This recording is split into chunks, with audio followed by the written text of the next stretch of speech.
giờ hè lo na giờ lờ quê đi lỡ nơ goa giờ thì phê giờ thì đồ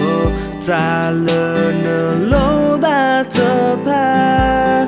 gle sơ ma lờ quê nên na ta e lỡ giờ hè lo na ở bù giờ ô lỡ nơ goa ở khô nơ giờ ba lờ quê kê nè giờ ta e lỡ ba thọ bồ đó thọ bồ nè khu thì nè shơ ta cơ mà đi nơ cơ lên nè su nhá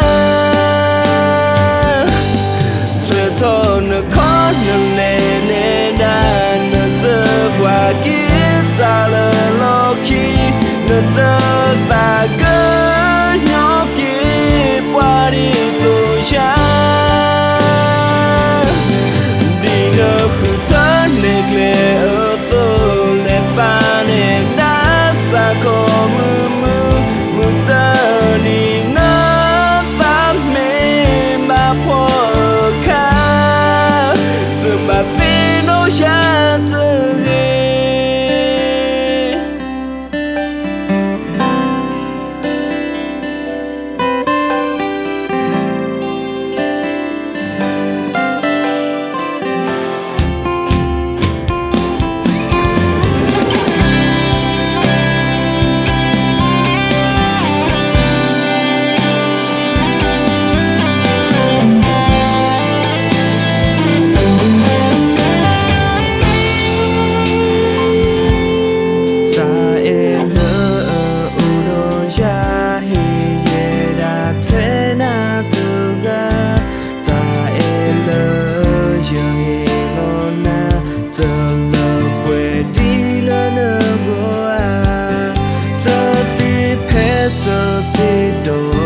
ta lỡ nơ lô ba tơ pa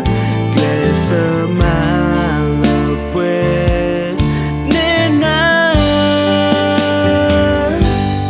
ta e lỡ giờ hè lo na ở bù giờ ô lỡ nơ goa ở khô nơ tơ pa lờ quê kê nè giờ ta e lỡ ba thọ bồ nè khu thì nè shơ ta cơ mà đi nơ cơ lên nè su nhá thuê thọ nơ khó nơ lên nè đã nơ giờ qua kia ta lỡ lo khi nơ giờ ta cơ nhỏ kia qua đi rồi cha nè gle ở tô lệ ba nè đã xa khó mưa giờ đi nơ pháp mê ba phô khá thuê thọ nơ khó nơ lệ nè đã nơ giờ qua kia ta lỡ lo khi nơ giờ ta cơ nhỏ kia qua đi rồi cha đi nơ khu thân nè gle ở tô lệ ba nè đã xa khó mưa giờ đi nơ pháp mê ba phô khá giờ bà phi nô cha